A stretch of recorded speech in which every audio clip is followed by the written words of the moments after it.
नयाँ नेपालको प्रारूप भदौ 23 गते तदनुसार 8 सेप्टेम्बर 2025 नेपालमा भएको जेनजी आन्दोलनको प्रमुख एजेन्डाहरू निकै स्पष्ट र सशक्त थिए। यो आन्दोलन विशेषतः युवा पुस्ताले नेतृत्व गरेको थियो, जसले सामाजिक सञ्जालमा व्यापक समर्थन पाएको थियो। यो आन्दोलनका प्रमुख एजेन्डाहरूलाई हामीले निम्न बमोजिम खेलाउन सक्छौँ।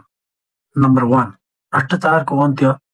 सरकारमा व्याप्त भ्रष्टाचार, राजनैतिक नेताहरूको विलासी जीवनशैली र सार्वजनिक सम्पत्तिको दोहन दुरुपयोग विरुद्ध आवाज उठाइएको थियो। नम्बर 2, सुशासन र पारदर्शिता। सरकारी निर्णय प्रक्रियामा पारदर्शिता ल्याउने जवाबदेही शासन प्रणालीको माग गरिएको थियो। त्यस्ता कुरा तत्कालीन सत्ताधारीहरूलाई अपवाच्य थियो। शासन सत्ता दलीय भागखण्डमा आधारित थियो। नम्बर 3, सामाजिक सञ्जाल प्रतिबन्धको विरोध। सरकारले सूचीकरण नगरेका सामाजिक सञ्जालहरू जस्तै फेसबुक, युट्युब, इन्स्टाग्राम, मेसेन्जर